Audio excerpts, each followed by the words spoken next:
চট্টগ্রাম বিশ্ববিদ্যালয়ের উপাচার্যের বয়ানটা নিশ্চয়ই আপনি শুনেছেন যে পাকিস্তানি যোদ্ধারা বাংলাদেশের বুদ্ধিজীবীদের হত্যা করবে, এটি অবান্তর কথা, তার কাছে অবান্তর এটি মনে হয়েছে।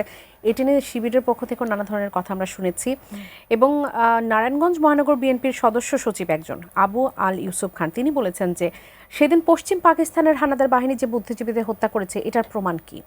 আওয়ামী লীগ যুদ্ধাপরাধীদের বিচার করলো কিন্তু কেন বুদ্ধিজীবী হত্যার বিচার করলো না, সেজন্য তিনি এই প্রশ্নটি করেছেন।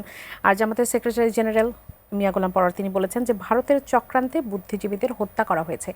এগুলো কি আমাদের বুদ্ধিজীবীদের যে ইতিহাস সেগুলোকে প্রশ্নবিদ্ধ করছে? আচ্ছা, এটা তো দুইটা ভাগে আমরা এটাকে দেখতে পারি। একটা হচ্ছে যে কি খোদ পাকিস্তান কি বলতে চায় এই বিষয়ে। পাকিস্তানি জেনারেলরা সমন্বয়করা তো অনেক বইপত্র লিখছেন, ধরুন জেনারেল নিয়াজি বা আমরা রাও ফরমান আলীর কথা বলতে পারি। তারা কিন্তু তাদের আলাপে এই ঘটনাটাকে স্বীকার করে নিতেছে আরেকজনকে দোষারোপ করার মাধ্যমে। যেমন আমি একটা উদাহরণ দিই, জেনারেল নিয়াজি যখন বিট্রিয়াল অফ ইস্ট পাকিস্তানে বলতেছেন যে তাদেরকে যখন 72 সালে ইন্ডিয়াতে বন্দী করে নিয়ে যাওয়া হলো, তখন দেখা গেল যে কি বাংলাদেশে রাও ফরমান আলীর ডায়েরি উদ্ধার করা হয়েছে, যেখানে লেখা হয়েছে যে কি সোনালী বা সবুজ বাংলা লাল করে দেওয়া হবে এবং বুদ্ধিজীবীদের নামীয় তালিকা। বাংলাদেশ থেকে একটা চাপ আছে যে রাও ফরমান আলীর চাকরি বিচার করতে চায় বাংলাদেশের মানুষ, যেহেতু পরিচিত বুদ্ধিজীবীদেরকে হত্যা করা হয়েছে। তখন নিয়াজি বলছে আমি কিন্তু তাকে প্রোটেক্ট করছি, তার বিনিময়ে আমি কি পাইছি? আমাকে চাকরি থেকে বের করে দেওয়া হয়েছে। কিন্তু রাও ফরমান আলী চাকরিতে বহাল ছিলেন, পেনশন পাইছেন এবং চাকরির শেষে ফৌজ ফাউন্ডেশনে 10 বছর চাকরি করছেন। এই সব কিছু উনি ইঙ্গিত করতেছেন এটা হচ্ছে এই বুদ্ধিজীবী হত্যাকাণ্ডের পুরস্কার। উনি আরেকটা ইন্টারভিউতে নিয়াজি বলতেছেন যে রাও ফরমান আলীর ডায়েরিতে একজন কবি ছিলেন সানাউল হক, তার নামটা কাটানোর জন্য পাকিস্তানি একজন সচিব আলতাফ গহর রিকোয়েস্ট করছিলেন এবং সেই নামটা কেটে দেওয়া হয়, যার ফলে এটা মানে তিনি বেঁচে যান। কিসের থেকে বেঁচে যান? গোলাম আজম আপনাদের এটিএনএ একটা ইন্টারভিউতে বলছেন যে তিনি অনেককে বাঁচানোর চেষ্টা করছেন। কার কাছ থেকে? এবং রাও ফরমান আলীর থেকে, এক ভদ্রলোকের ওয়াইফের সূর্যমিয়া নামের একজনকে।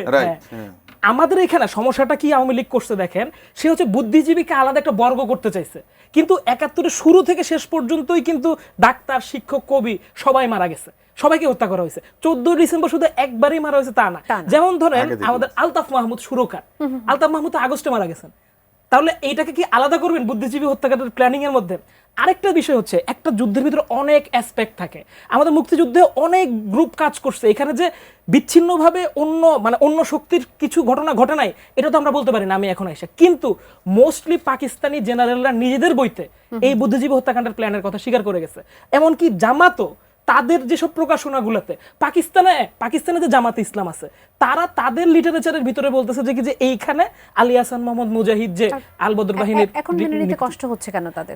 এটা হয়তো তাদের পলিটিক্যাল ইয়াতে। আমি মনে করি যে বাংলাদেশ পন্থী রাজনীতিটাতে যদি তারা আসে, কারণ পৃথিবীর অনেক দেশে আমি যেটা আলাপে শুরুতে বলতেছিলাম, অনেক দেশেই কিন্তু দেশ বিরোধী দল আবার রাজনীতিতে ফিরতে পারে, কিন্তু কিছু বিষয়কে অ্যাকনলেজ করতে হয়। তারা যদি ফাইন লাইনগুলোকে মেনটেন করতে পারে, এই দেশে কিন্তু সেই সুযোগটা আছে।